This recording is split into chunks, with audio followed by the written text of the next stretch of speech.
Tuning you in now to the LBX Show with your host, Brandon Wiley. Brought to you by the LBX Collective, your community to connect, engage, and inspire.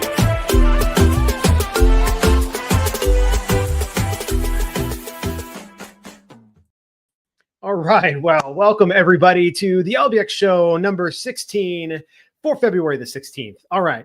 So super excited for this show. I'm your host, by the way, Brandon Wiley, and we've got a great show for you lined up today. We've got news you should know. So I'm going to be jumping into that here pretty soon. We're going to cover a couple of things like Lucky Strike Entertainment and Hollywood Bowl and a few more things. We also have Open and Shut with Kevin Williams, and we dig into all the latest openings and closings happening around the industry. And then I'm really excited for this one. We've got Guest Gab. I'm hosting a Clint Novak from ANA Global. And he is, he's their business development manager. We'll get into some of that, but we're going to talk about some of the things that he sees on his frequent road trips around the country, checking out FEC. So we're going to dig into that as well. And then we're going to wrap up the week's show with promo pro tips with Chuck DeMonte. And it's a nice 5-minute power-packed presentation on some of the latest things you can do in marketing to promote your location-based entertainment venue. So we're going to dive into it first and foremost with some news you should know.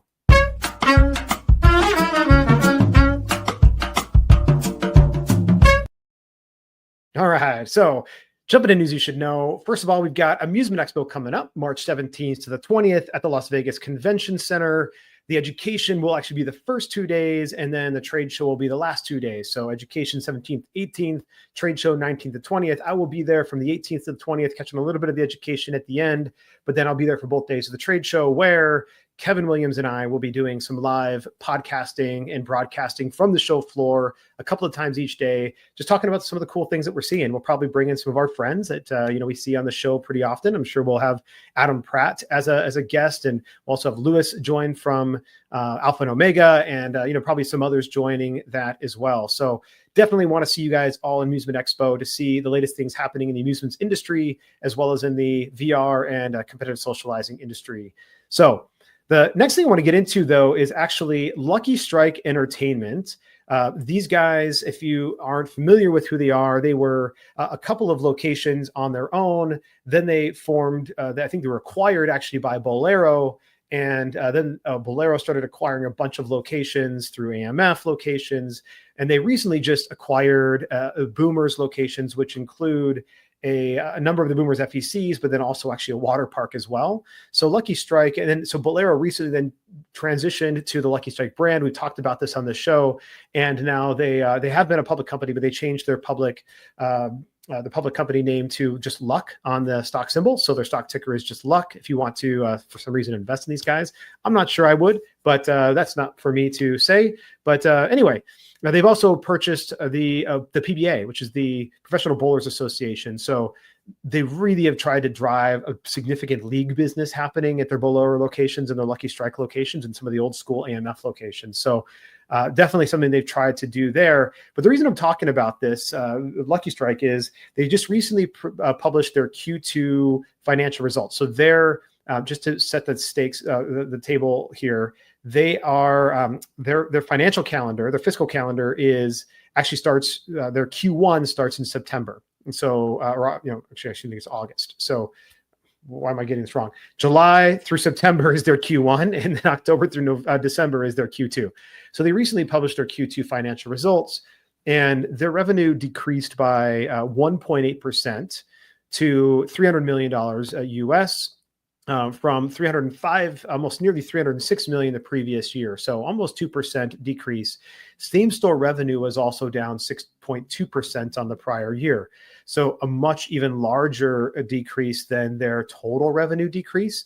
One of those reasons is, and this is something I've talked about on this show, I've also talked about it on Sound Off with Kevin Williams and a number of other places, that Bolero is a real issue, and now Lucky Strike, right? So Lucky Strike, Bolero, etc., they have a real issue. Their same store sales have continued to decline, and really the only main reason I've I've posited that they have continued to show an increase in revenue for so long is that they just keep acquiring new locations and increasing and adding more locations onto their total revenue base. And so the only reason they're increasing revenue year over year as a total company is because they're adding new locations that are bringing on top line revenue. The problem is you bring on a location that's brand new, that's great, it adds to your top line, but you have no metrics yet as far as how that's going to be impact, how your same store sales year over year until those new locations that it required have been around for at least 1 to 2 years.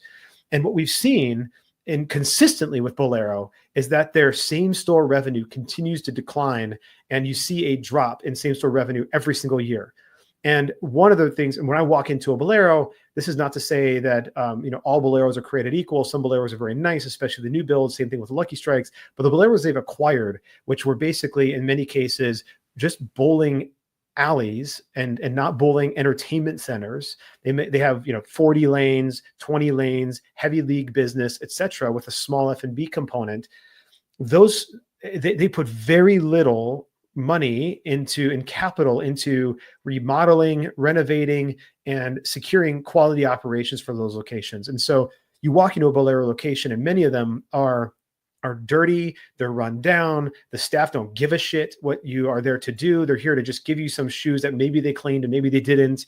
And that is the experience that many people have when going into a majority of the Bolero locations. Again, this is not the case with Boomers. This is not necessarily the case with some of their Lucky Strike brands, but some of the hundreds of locations which is currently at 364 locations that they have, many of these, have this type of issue, which I think leads me to hypothesize and potentially is why they began to diversify and acquire more FBC focused businesses like Boomers and like Mavericks in the Phoenix Scottsdale area. And Mavericks also had Octane Racer, which is a go-kart facility, which has nothing to do with bowling, although they do have a couple of little mini bowling lanes in the Octane Raceway. And so you end up with the scenario where you've now got a company that's trying to pivot away from these really poorly run and poorly maintained bowling center operations to having more fully fleshed out FEC operations. The problem is, unless they really fix their operational issues internally,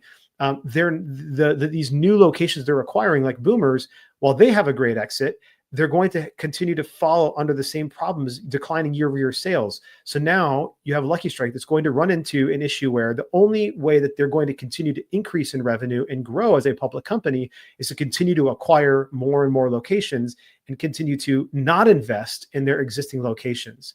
This is counter to the pathway that, like, let's say a Chuck E. Cheese is taken. Now, Chuck E. Cheese doesn't grow through acquisition. They grow through new location development, but they've also spent hundreds of millions of dollars in the last several years going back and renovating and remodeling and rethinking their entire model. And as a result, it's had a profound impact on their growth and on their revenue, especially same store location revenue. So this is a case where they have a real problem. And what I don't like is that the founder, chairman, and CEO, Thomas Shannon, he said specifically, this is to quote, "This most recent quarter came with heightened macroeconomic uncertainty. We began the quarter with the corporate events business on hold due to concerns over the election outcome. Compounding this was Thanksgiving falling later in the year, shortening the corporate holiday events window by about a third. And finally, New Year's Eve fell into our next quarter versus being in the second quarter last year." So he's basically saying, hey guys, we just dealt a shitty hand, and it's not our fault. Versus like taking some level of responsibility for needing to rethink their brand, think their positioning in the market, and thinking their operations and improving the overall guest experience. He just basically said, "Hey, yeah, people were afraid to go and have corporate events because they're afraid of the election and because Thanksgiving was a little bit shorter this year." Like, no, that's fucking insane, and that's not the reason why they're having problems. But they continue to put their head in the sand and have problems. So at the same time, you compare this to Hollywood Bowl. Now, I understand we're talking about two different markets. Lucky Strike and most of the Boleros, they almost primarily exist in the U.S., where Hollywood Bowl does exist is the UK and Canada's largest bowling operator. But they are effectively the equivalent company to Lucky Strike here in the U.S. So Hollywood Bowl is to the UK and Canada as Lucky Strike is to the US. So let's just look at the two different things. Total revenue growth for the period from October 1st to January 12th. So not quite the same period as Lucky Strike's Q2, but pretty same, was up 11.3%, in line with the board's expectations. Total UK revenue grew by 8% in the period, while Canada, it grew by 40.8%. So in the same period, when Lucky Strike was seeing a decline in total revenue and a significant decline in same-store sales, you have Hollywood Bowl seeing an increase by up to 40% in Canada, in one of their major markets. They've also revealed that they expect the 2 new centers to open within the next 3 months, and so they're continuing to build new locations. And to quote, the CEO of Hollywood Bowl, Stephen Burns, says, "We are pleased to report a strong period of trading, building on the momentum from the previous financial year, including our highest ever monthly revenue in December and our biggest ever day of trading on New Year's Eve. The successful start of the year underlies the continued strength of our value for money, family-friendly customer proposition.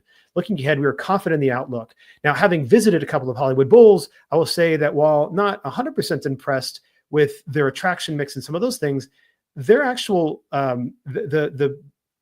the vibe given from a Hollywood Bowl and the cleanliness and the customer service given from a Hollywood Bowl is insurmountable, like is exponentially better than what you would get at a standard typical Bolero venue and a Lucky Strike venue. So again, this was the same macroeconomic conditions. You cannot tell me that the UK and Canada were not also fucking scared of what was going to happen during the uncertainty, at least, of the election. And so these two companies are our closest allies, heavily interdependent economically, and there's no reason why the same macroeconomic concerns wouldn't have impacted the UK and Canada. This comes down to operational issues. Why am I talking about this with these two guys?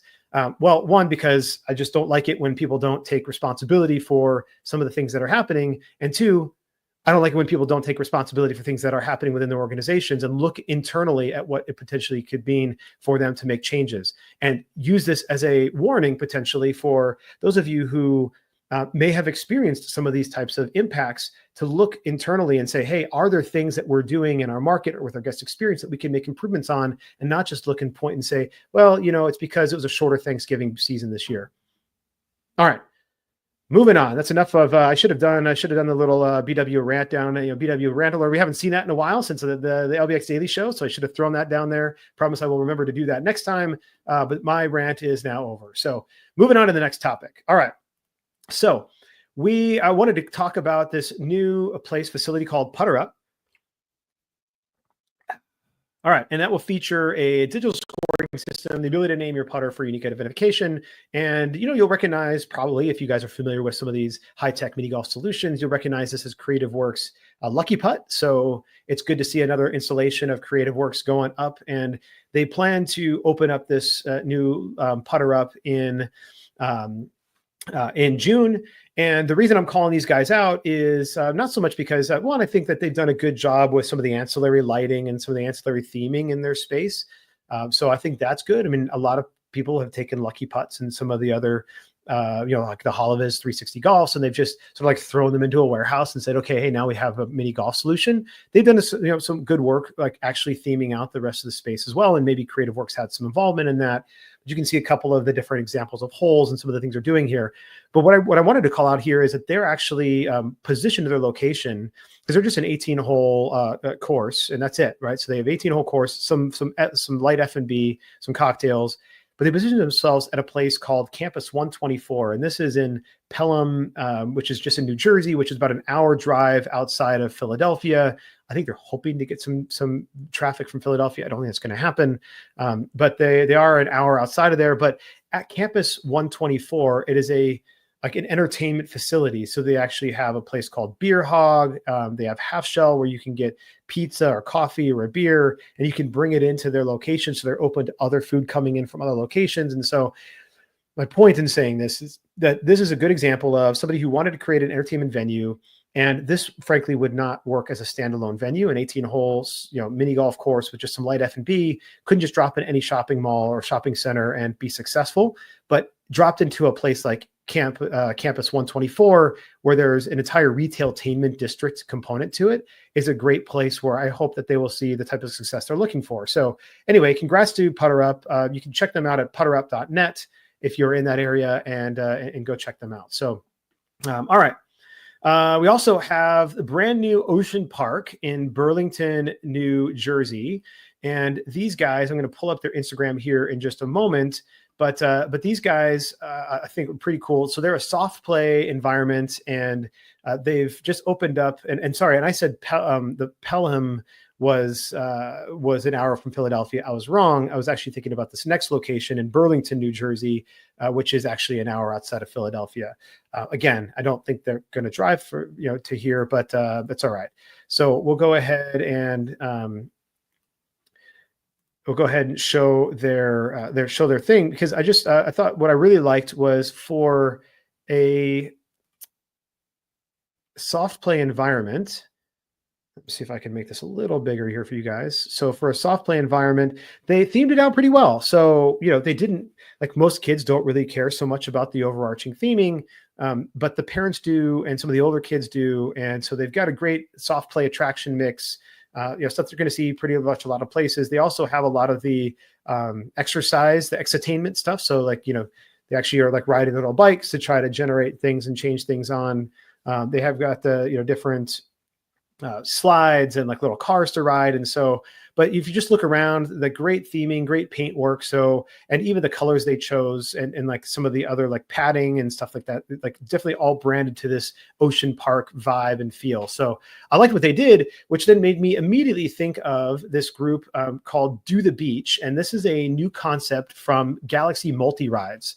So if you're not familiar with Galaxy Multi Rides, they've got a number of different types of rides and attractions, but they're really specialized in inflatables, but not just your classic rentable inflatables. It is these big inflatables that like span across and all interconnect, that create one big inflatable environment. And big fan of their new concept called Do the Beach.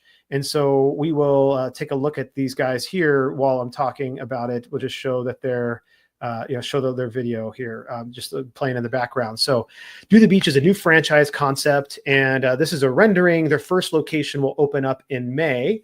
And, again, you come in, you can see it's like kind of got this surf feel and vibe. Everything is themed out, including the actual inflatable attractions, which is like cool. You can climb around in a sand castle. You can, climb in and out of like some kind of beach bum vans that you would see like on a beach. There's like a shark mouth you can slide down, climb over dolphins and octopuses and turtles. And then, yes, I'm sticking with octopuses, not octopi. Going to a pirate ship. So like the amount of imagination and play that's going to happen here in this facility is pretty freaking cool. One of my favorite ones we just passed by is this big multi-location, almost like ninja course feel with that looks like a roller coaster that you'd see at a boardwalk. And then in the facility as well, they have a gel blaster arena, again, all themed out for Do the Beach. So anyway, that's I thought that I really liked the fact that there's these two different, one soft play, very different than the other was with inflatable, but both themed around that ocean theme and vibe. So anyway, that wraps up this episode's News You Should Know. Coming up next, we have a word from our sponsors, I guess. There we go.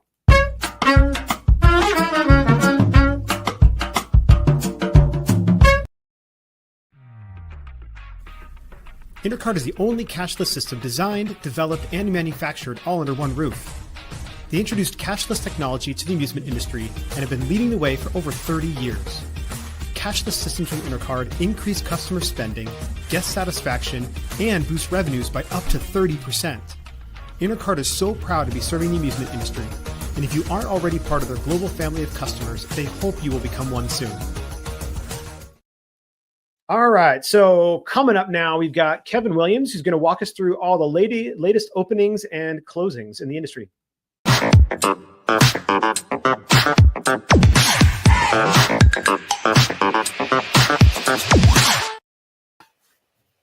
Hey, a big hello to everyone in this latest Open and Shut. And still crowded market and still a lot happening, so we'll jump straight in.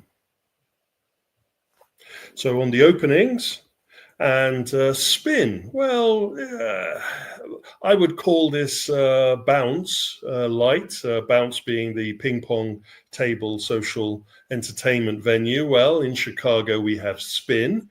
I have to be clear here, though, that Spin has 9 facilities dotted around, which I hadn't come across before. Not that much what I would call tech infusion here, if any, but it is social entertainment. It does have some amusement component, but I think that's more on the billiard tables and maybe shuffleboards. But it has the F&B component, and it is adding its name to a very crowded aspect of the market. Our friends in Japan and Gender's Geigo get into the game Oasis venue as keep on growing, and they throw another couple into the mix. We have a brand new Tokyo facility. This one's an interesting one, as in it's one of the examples of the new refurbishment style. So it has a lot of the new themality that Gender is adding to the Geigo range. But this is also a mix of the UFO catcher machines as well as the amusements machines. And it's located in a space which hopes to capture a lot of the international tourists that mill around this part of Tokyo. Staying in Tokyo, and our friends at Bandai Namco have opened a brand new indoor adventure island that's much more aimed at a younger audience. It has some amusement, it has some immersive attractions, but as I said, it is aimed at a very young children's audience rather than their traditional mix of entertainment audience. Jumping over to America and Florida, we have Atomic Claw Arcade, continuing a theme, the trend for claw, crane, catcher venues that are dedicated to offering high quality merch and a claw machine heavy environment. This one throws its hat into the mix. I get the feeling by the styling and by the webpage that this particular facility is looking to be the franchise beginning of a much bigger rollout. This first site is actually going into an entertainment space, dropping in their particular entertainment unit. So again, this is one to keep an eye on if you want to keep an eye on all of the claw machines. Jumping over to Zach's Bar Arcade, pinball heavy, retro inspired environment in Kentucky, offering a nice mix of trendy retro pinball action with cocktails and snacks. As we were saying on the last opens and shuts, this is a major aspect of the market that we're seeing development of. All You Need. All You Need Is Love. Yes, I think it's a good play on the name there. Anyway, French-based entertainment facility. This is complex that comprises a bowling environment. It has amusement.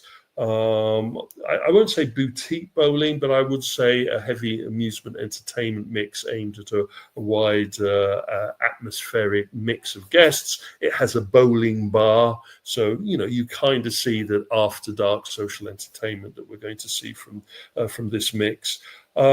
This location was previously a traditional sports bowling environment, so it's been redeveloped, as it were, and turned into All You Need. Again, want to keep an eye on to see if this is the beginning of a trend. Then we jump all the way over to Preston in the UK and Billy Rocks. Nice name. 10,000 square, so it's quite large. A bit of everything here. We have shuffleboard, augmented reality darts, bowling, lots of amusement, all within, and shuffleboard, of course, all within a kind of social entertainment environment, going for a good food and beverage mix as well. So again, another one to keep an eye on to see if this is the beginning of a chain franchise. Our friends at Pizza Ranch, well-known pizza franchise operation, have been adding to a couple of their facilities their Fun Zone attraction or arcade facility. So as well as the pizza restaurant or pizzeria, you then also have a component which is an arcade, kind of the Chuck E. Cheese look at the market, and they've just announced in Minnesota the latest of their pizza ranches to get their Fun Zone added to the mix.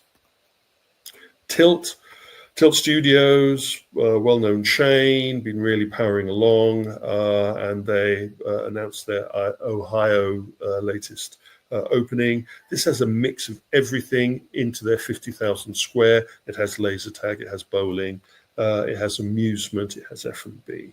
The Tilt brand is a well-known brand, and putting 150 games, redemption, and amusement into a space like this takes a special kind of approach. And the company, from their website, shows that they have a number of other new openings waiting in the wings. Activate, again, another of the chains that we've been following, the Active Entertainment Facility, brand new opening in Fort Worth, Dallas. So they've added to their Texas offering, and this is a mix of everything. This is your what I would call mission rooms or active entertainment environments where you go in. The group has to achieve a score, or the individual player has to achieve the goal of the mission, and then they move on to the next room or onto the next experience. A lot of interactive floor, a lot of interactive wall, a lot of laser. No F&B component, which I think they're missing a trick, but as it is a very highly active entertainment experience, they may be looking at people having their food and their drink elsewhere. So maybe not something you do on property, but you make sure the property is located to a good mix of F&B. Altitude, trampoline park, which has also added amusement components to their mix, as all of them doing. Connecticut facility, brand new. This one is more than just the trampoline. They have the active family fun moniker, so they're moving away from being seen only as trampoline. This facility has indoor karting, it has electric darts, they call it, which I would call augmented reality darts. They have also some amusement and soft play. So this is a wide mule, mixed-use leisure entertainment, focusing on the active entertainment side of that mix and moving away from just being trampoline. Putter Up, self-evident, it is a mini golf tech-infused environment going into Alabama. So it's the mini golf, it is the cocktails, it is the F&B. Nice mix from the website. There was obviously a lot of thought put into this one, and the particular mini golf system they've used is tech-infused. So hoping to roll off of the competitive socializing element of this sector. Interesting one here from brand new development in the UK. This is the first of the emoji planets. I'll get that right one day.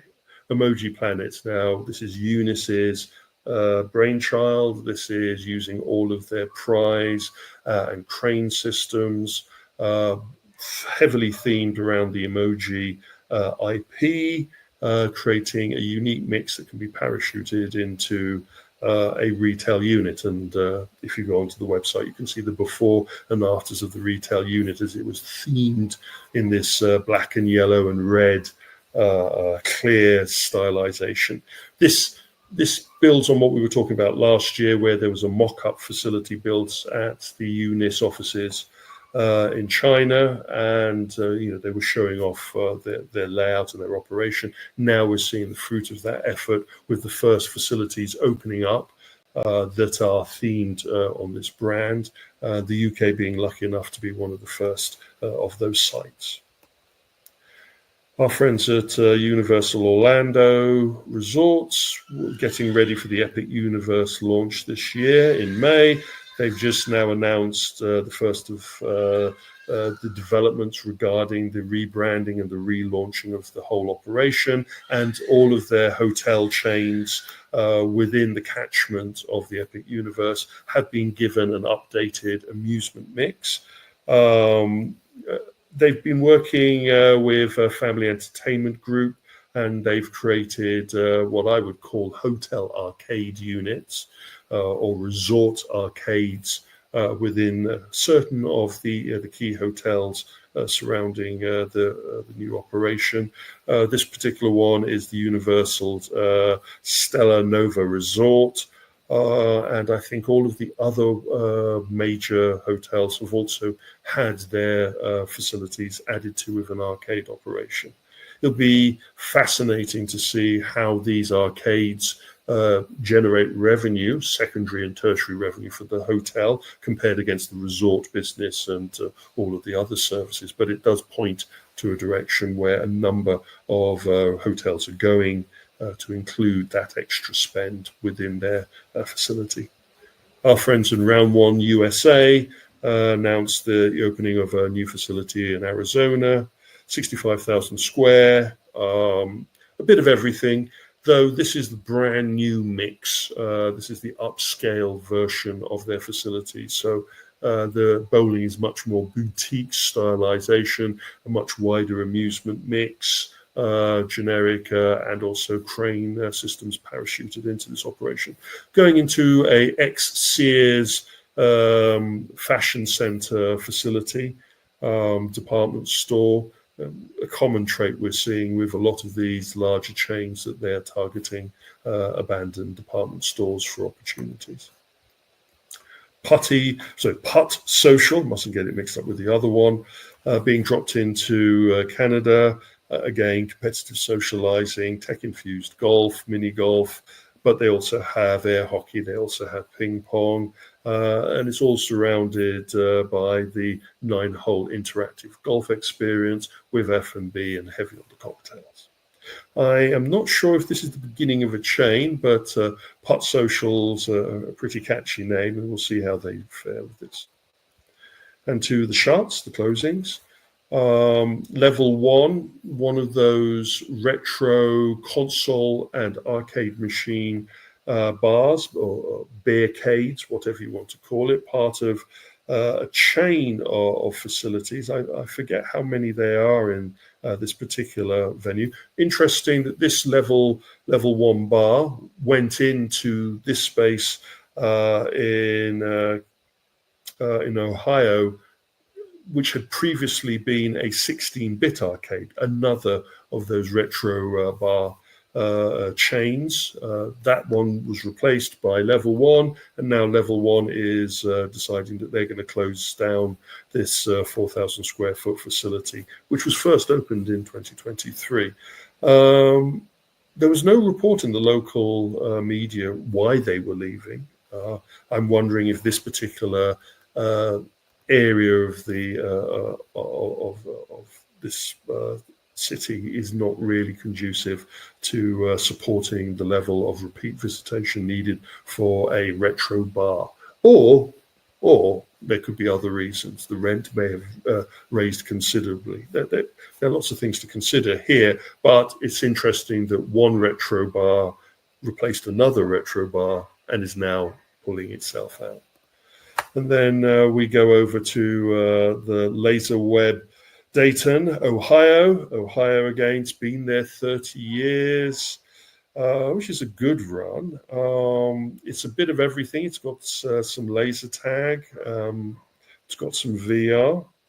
And it's announced that they've changed hands. So rather than closing, we're seeing one company or one owner deciding to move on and another brand new owner jumping in with both feet and taking control. I know from the webpage, and it's a little bit of research, that there's been some updates and some redevelopments. So again, going back to what we were saying in a recent sound off about having to consider after a certain period of time reinventing yourself, I think we can see that the laser web is at that point now.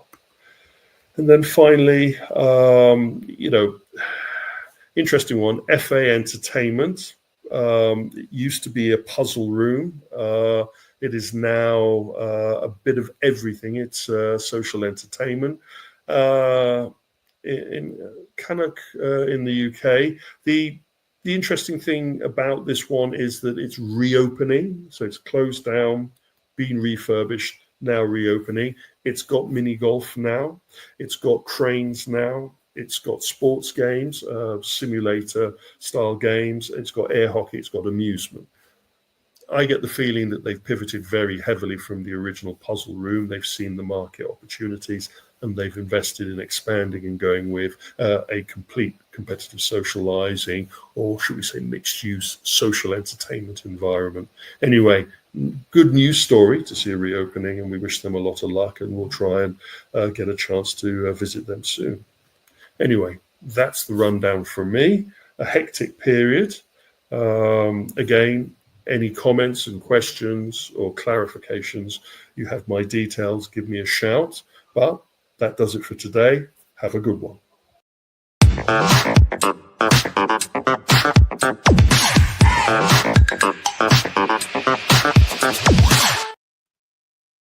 All right. Well, thank you to Kevin Williams for that latest open and shut. And a couple of things I just wanted to call out. First of all, he mentioned round one in Chandler is just opening or has just opened.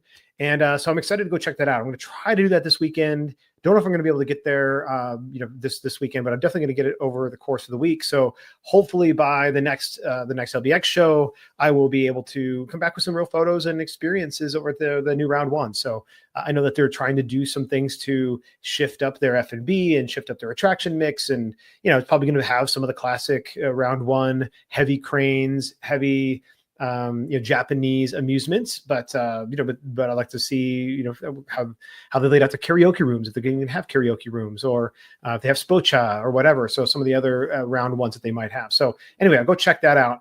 Also, I wanted to talk. I want to just bring up some the screen from this Billy Rocks. So first of all, Kevin said he really liked the name. And so this is the website from Billy Rocks. Definitely has a 20-something Gen Z, really young millennial. So not one of the older millennials like myself, although I'm right on that threshold of X and millennial. So some of the younger millennial, 20-somethings, early 30s, feel and vibe to it. The party never stops, right? So that's the whole idea. They're not open yet, so they're opening in 6 days. On February 21st, but they're already talking about opening weekend, 50% off. And, but I thought, I wanted to see what some of the attraction mix was here. So this is, I think I realized I just pulled myself completely off the screen, but, basically the attraction mix here is, your axe throwing, your digital darts. But I thought what was interesting is they're not even open yet. And from what I can tell, this is a legacy 501 dart system. So this is definitely a 501 fun system, but it's one of their legacy ones. It doesn't have the full projection mapping over the top of the board. And I'm not really sure why. I don't know if they got a good deal on this one and why they didn't go with the newer version of the 501 darts, which is, maybe I can reach out to those guys because we've done a reveal on them before and find out why, Billy Rocks decided not to go with the full projection mapped immersive feel. But still, you've got the theming going on in the whole space. Looks pretty cool. But a couple of things to call out. One, here they've got Prosecco Pong right alongside beer pong. So if you're, as what they would call in the UK, a stag party or a stag do versus I always forget it's a stag and a hen parties versus stag parties. You can go and do the Prosecco, if you don't want beer or something like that. So I thought that was an interesting thing. But then it called out this bottomless cocktails. I'm like, okay, I got to check this out.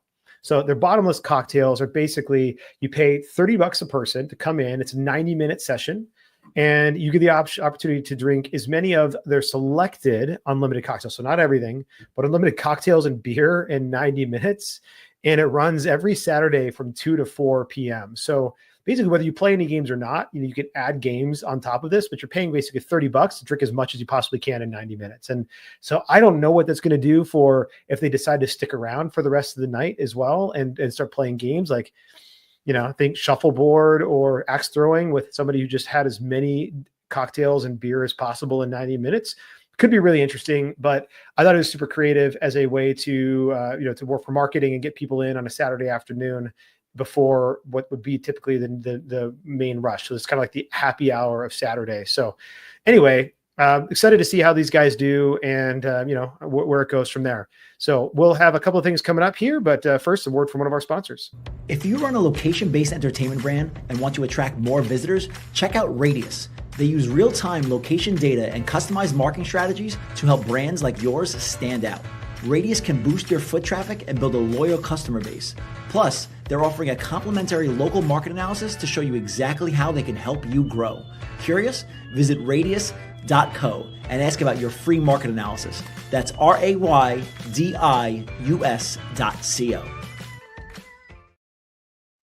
All right. Well, I am super excited about this next segment. This is a guest gab segment with Clint Novak from ANA Global. And, we just dig in a little bit into some of the most recent visits he's had. Again, he'll talk a little bit about it, but this dude travels around the country on behalf of ANA Global to check out as many FECs as possible. And so he's just a wealth of knowledge. He's also a former operator himself.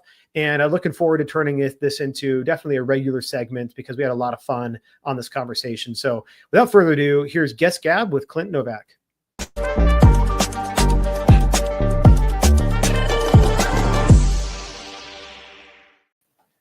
All right. Well, I'm excited to be here with Clint Novak from ANA Global. And one of the things I love hanging out with Clint, and we actually had a good chance to hang out quite a bit as well at the latest FEC Summit. And so I'm just super excited to have him on the show.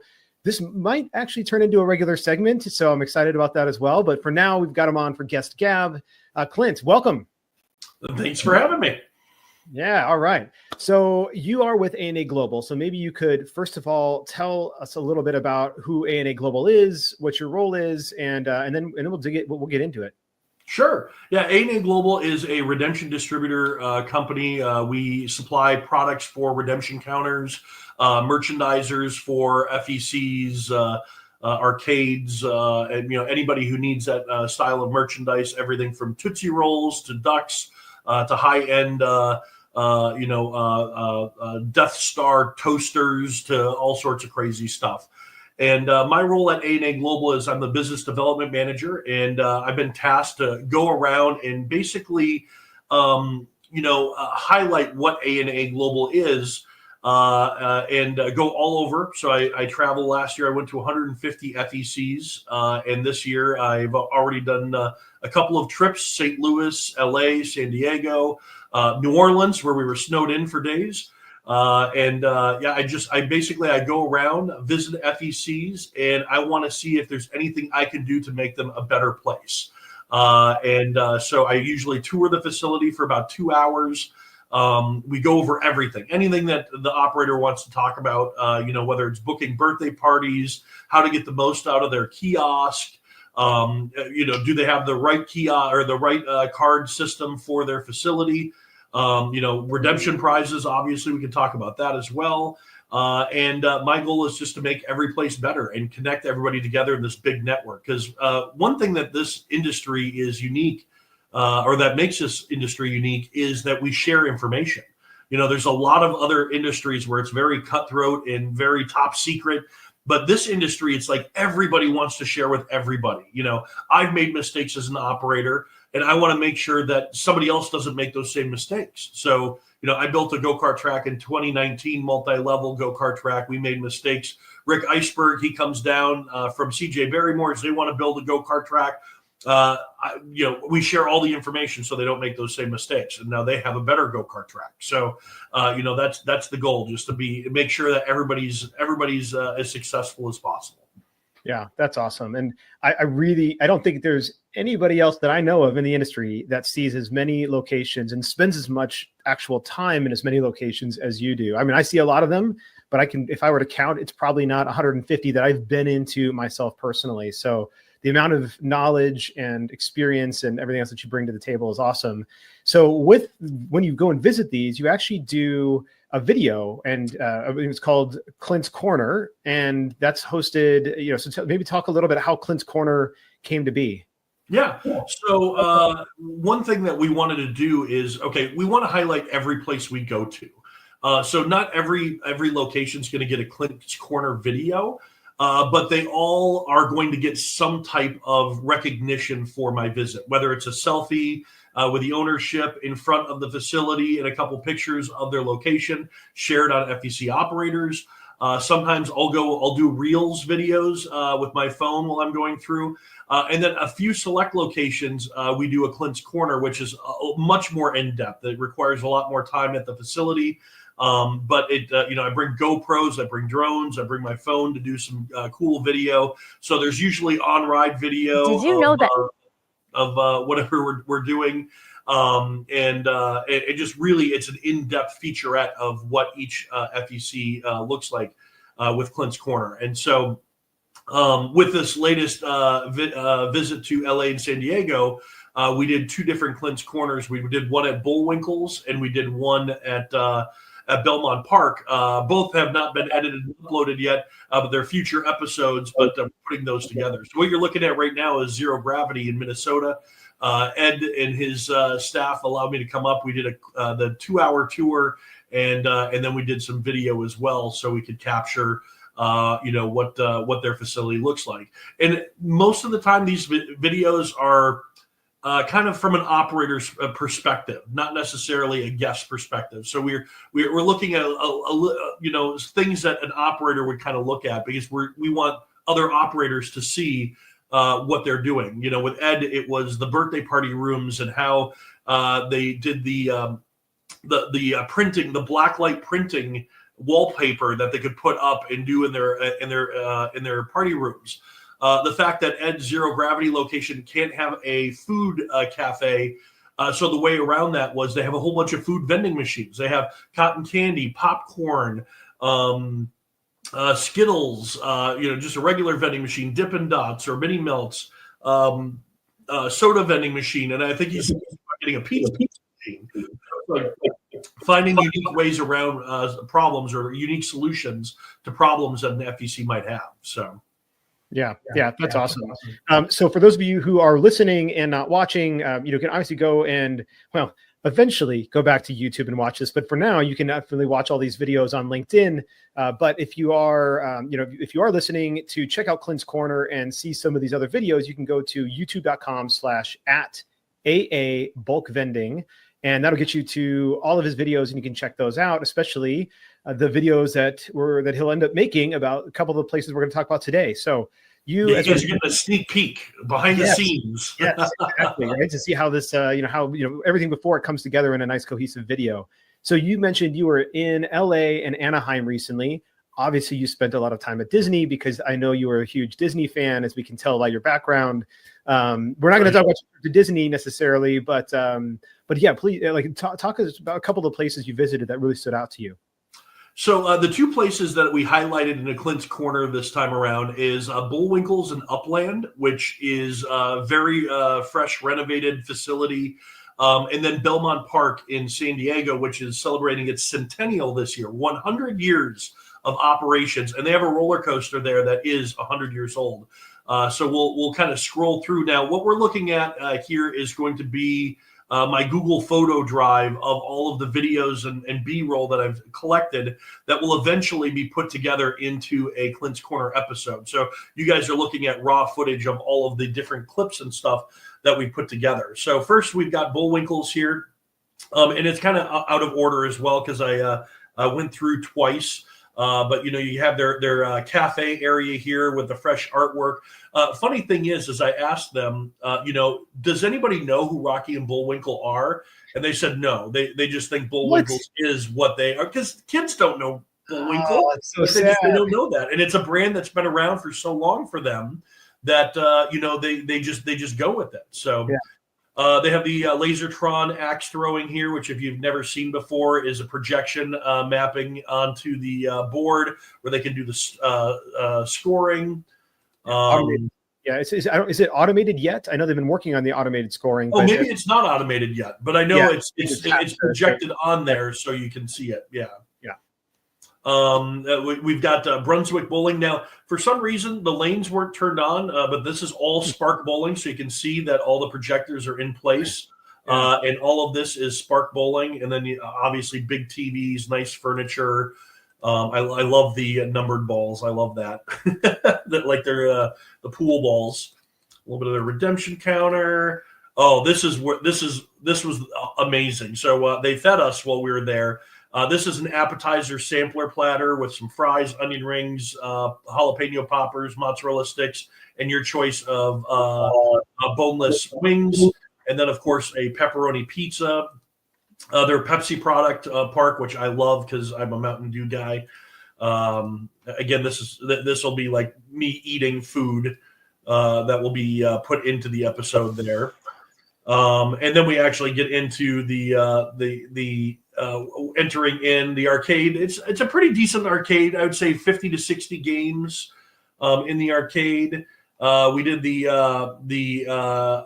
Triotech Dark Ride, the Carnival, which is my favorite. Yeah, I kicked the butt in the scoring there against Rachel, who's the salesperson with us.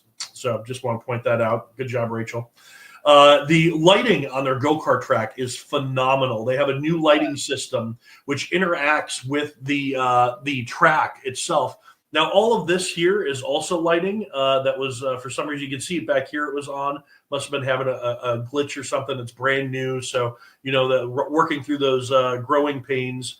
Reminds me, the lighting reminds me a little bit of Andretti and what they've done with their tracks. Exactly, but this is outdoors, so it's much different. I think it is probably built by the same company who would build an Andretti's kart. I want to say like 360 karting or something like that.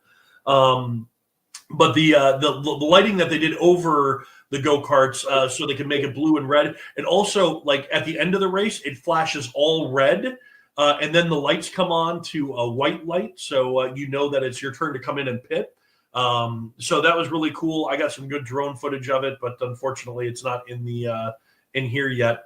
And then this was actually the best part: Green River Junction, which is a mini golf course. Now, Bullwinkle's, I didn't really know that they were a mini golf place. Like that's what they do.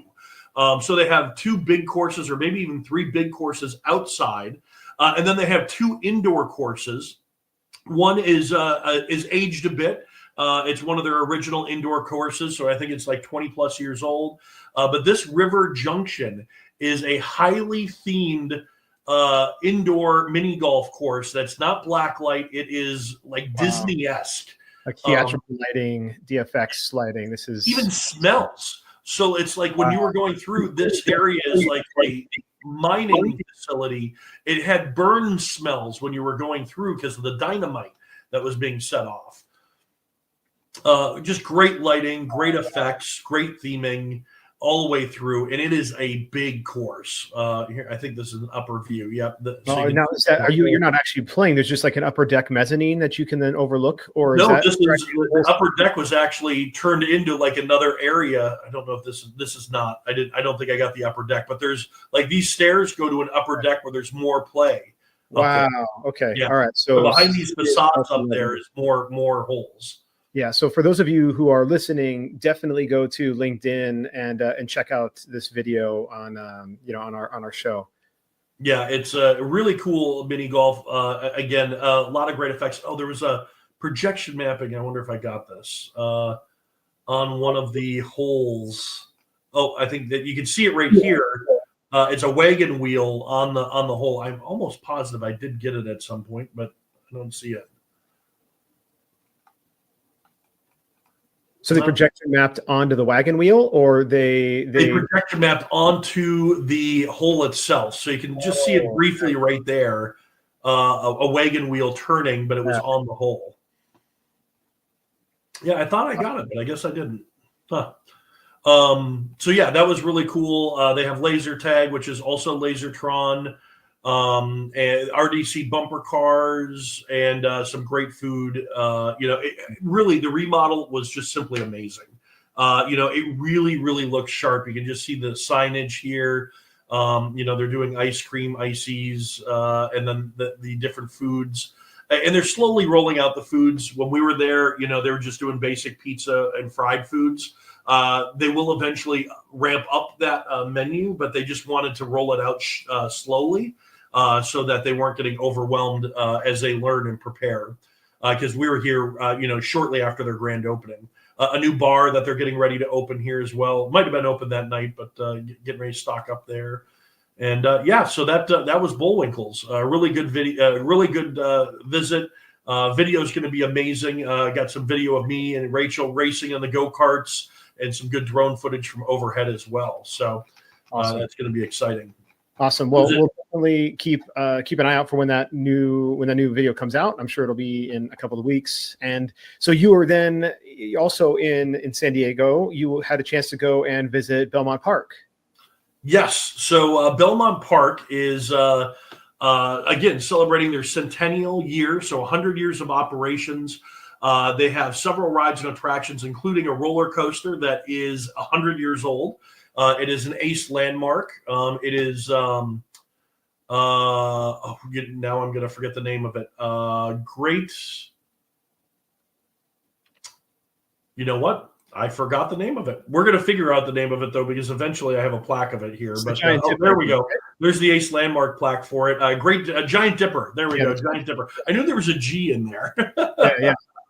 It's a great classic coaster. What's that? It is a classic. It is, and it's a blast. It's a lot of fun. It's actually not. It's one of the least jarring wooden coasters I've been on in a long time. So. Yeah, this coaster recently, that turn that we just watched there, it has been retracked by Great Coasters International.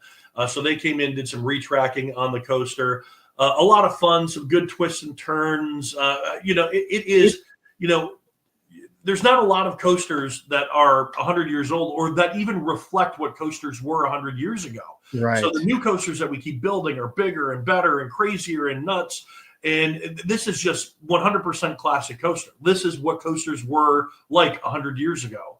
And so it's fun to go and just experience that and enjoy the ride. So they have several other rides as well, some kiddie rides here, a couple drop towers, a big extreme claw. Fun story about this claw here that's in the background. It's sunk into the ground.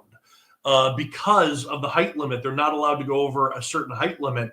And so the claw would have gone over that. And so they have sunk it into the ground so it doesn't go over the height limit. Just another unique way an operator has found, a fix so that they could add that in there. Carousel, the teacups. I love these not teacups. The tilt-a-whirl here as ice cream scoops. Got some good footage again, GoPro footage, not in this drive yet, of me riding the teacups. I also rode Giant Dipper as well, so we'll have some good footage of that, hopefully. A decent arcade, maybe 100 pieces in their arcade, and a great prize redemption area here. I love this sign, play for keeps. I just love the retro feel of that.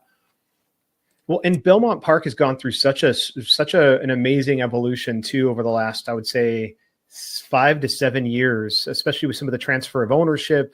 Mm-hmm. The new owners have come in and they've really tried to buy up. Like a lot of these used to be very much like an old school boardwalk where a lot of these attractions were all independent owners and operators, a lot of the restaurants as well. And they've really come in and tried to buy all of these, so it's all centrally owned, centrally managed. They can control the experience a lot more, and as a result, Belmont Park has really come around significantly from what it used to be. I mean, I remember traveling to San Diego from Phoenix, and we'd go to Belmont Park and like once, I think, and then we never went back again because it was super seedy and run down. And what it is today is not at all what it used to be. It's pretty incredible what they've done. Yeah, and again, when you have several owners like that, I've never visited. This is my first visit, so I just know them as what they are today. But if I had to guess, if you had 5 owners, people owning the restaurants and the rides, and all they're doing is competing with each other. Yeah, and so that's going to create some friction to the guest experience, opposed to if you own everything, then you're really controlling that experience, like you said. Yeah, and to put more capital investment into it, right? Because now they have cash coming in from multiple different areas of the park, and so they can buy new rides and refurbish things that maybe didn't get refurbished in the past, and be able to put and reinvest that capital, which increases and enhances the overall guest experience across the entire site. Yeah, I totally agree. So it was a really good visit. The rides, they have several rides. They have the ropes course. They have new rides coming in. So like you said, they are investing. So I don't know if I'm allowed to talk about what they're putting in, but they got new rides coming right on the boardwalk, which is really cool. They have some higher end restaurants. So they have a high end restaurant there, sushi place, burger place, which I did some food testing at here. I don't know if I got any. It's weird that I didn't. Oh, I'm sure. Do you have a chance to get over to the Escapology that's there? I got a chance to point it out. I really didn't. I obviously didn't get a chance to do an escape room by myself. But I have Escapology. This pizza is amazing, by the way. It was so good. So much pepperoni. But yeah, Escapology, they have the Scooby-Doo escape room, which I have seen at a couple of locations now. I haven't had a chance to do that one yet. And I love escape rooms. But the problem is I'm usually traveling by myself, and doing an escape room by yourself is not fun. So, but yeah, they look really, really good. Yeah, so they had several different rooms at this location, including the Scooby-Doo one, which is probably the most popular. I think that might have been one that they have a Batman as well. I'm not sure if they have the Batman installation there, but yeah, either way, it's one of their top escape rooms. Wow, yeah, I didn't know about Batman. I did while I was at Universal Studios. They have a Back to the Future one and a Jurassic Park one, and I was only going to do the Back to the Future one because it's one of like my top 5 movies. But then after doing that, I was like, well, I got to do the Jurassic Park one because it was so immersive. So I did both of them. It was crazy. It was amazing. So I want to correct myself here because I did want to just make sure it does not have the Batman location, but it does have the Scooby-Doo and the Spooky Castle Adventure, the Budapest Express, Mansion Murder, and then Lost City. Lost City was pretty cool theming as well. Awesome. Yeah, that was the 2 locations that I highlighted in Clint's Corner. Again, there was so many. I went to 9 locations there, and every location is really unique because they always have a story. Every place has a story. And how they, have survived COVID, or how they rebuilt after COVID, or the fact that they're 100 years old. One location I went to in St. Louis. They were getting ready to purchase an FEC or build an FEC, and COVID hit. And they already had a classic theater, like a small town, 2-screen, like old style theater. And they had to shut it down due to COVID. And in order to survive, they bought soft serve machines off Facebook Marketplace or something, and shoved them to the front door, and were serving ice cream out of the front door. And now that's what they're known for, is ice cream. So It's like their FEC is ice cream related. Their theater serves ice cream. So it's like something that, it's like, and I was like, well, what did you know about ice cream before you did that? They're like, nothing. We just bought the machines and started serving ice cream, and now they're experts. So that's it's, awesome. There's so many of those stories out there when you're traveling around and just talking to everybody to see how they got into this and what are they doing. Yeah. I absolutely love that. I think that's so awesome. Well, Clint, thank you so much for joining us on Guest Gab, and I am looking forward to making this a regular segment. So this will not be the last time, everybody, that you've heard or seen from Clint. So again, if you are interested in seeing more of Clint's Corner, go to youtube.com/@AABulkVending, and that'll get you access to all of his videos. They are a lot of fun to watch, especially because they're operator focused. And so, yeah, please go and check that out. Clint, thank you so much for joining us. We'll see you on the next one. Awesome. Yeah, I'm off to Tampa this week. So if there's any locations in Tampa that need to be highlighted, give me a call, and we'll be all over the place. So, yeah, in a couple of weeks, we'll be on to talk about the Tampa locations. Beautiful. Well, I know there's a great Escapology. You should definitely talk to Lloyd about the Escapology out in Tampa. So awesome. All right. Bye, guys.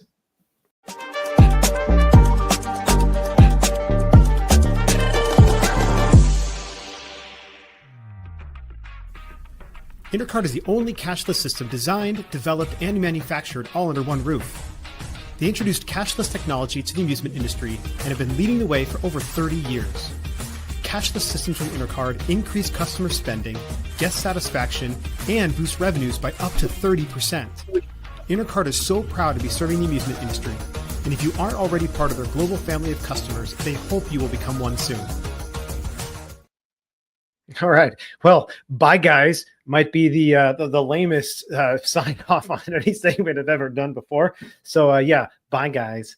Anyway, we have a really quick, power-packed 5 minutes with Chuck DeMonte here as we get into promo pro tips before we wrap up with a few final announcements.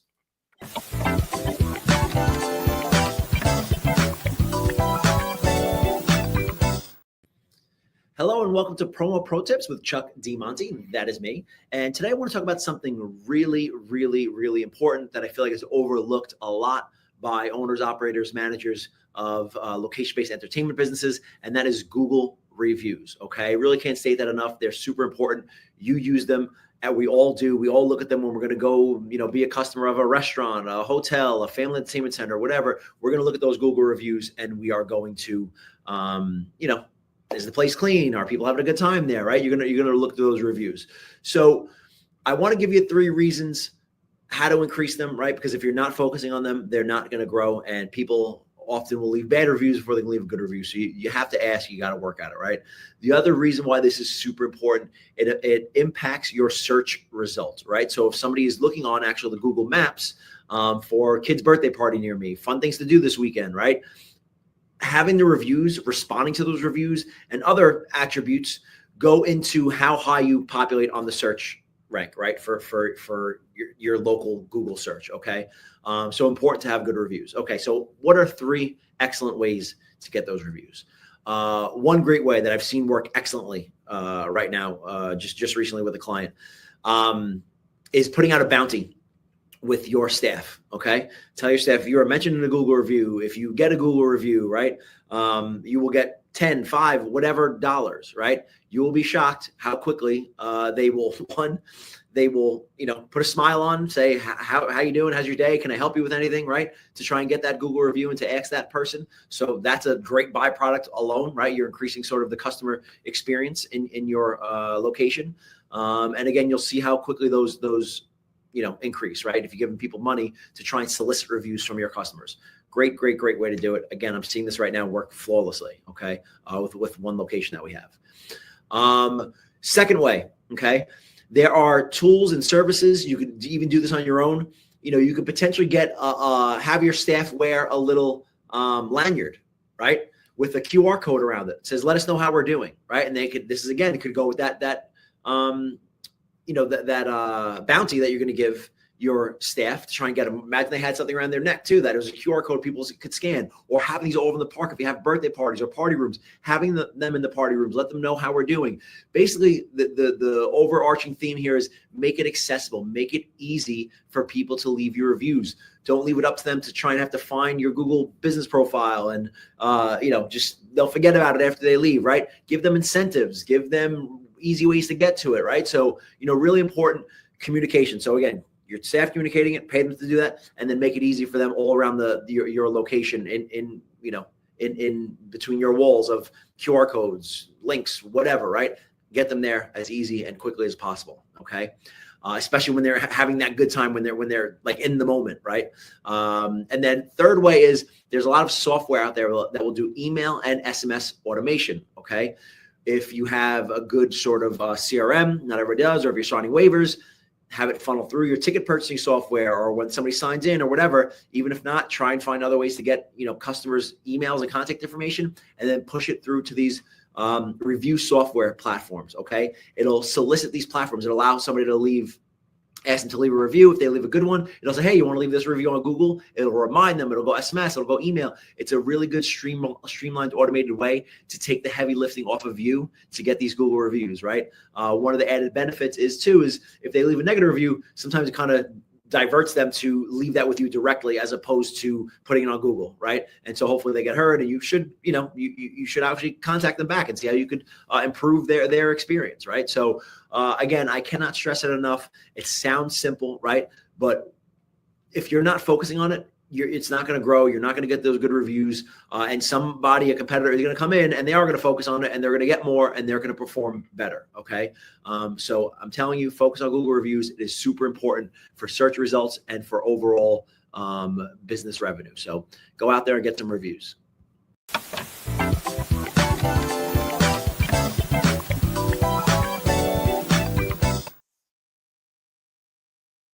Excellent. Succinct tips there from Chuck. So thank you so much for walking us through the importance of getting Google reviews and some techniques on how to go about doing that. All right, before we wrap up, just wanted to quickly remind everybody to join the LBX Galaxy. You can do that at lbxgalaxy.com or by scanning this QR code on the screen. And it's a great community where people are throwing out questions. In fact, TJ Shear, who's the CEO of Smash Swing, which I actually talked about on the LBX Show number 14 a couple of weeks ago, he was there and he recently posted some information and news, and there was some dialogue and discussion back and forth about it. And so anyway, just a great way to connect with other peers in the industry who are both operators and also manufacturers and suppliers. So join the LBX Galaxy and definitely become a part of that. All right. And then lastly, we got a great sound off number 62 actually on Tuesday coming up in a couple of days. And on this with Kevin Williams, we dive into the global trade war, terms around amusement, and a bunch of other tech trends that are happening in the industry. So it's a great discussion. There was a lot of discussion throughout the entire 40 minutes. Actually, it was roughly almost 50 minutes long sound off. And so great discussion there. Definitely encourage you to download and listen or watch that show. All right, everybody. This is Brandon Wiley signing off from the LBX Show number 16. Stay tuned and keep kicking ass.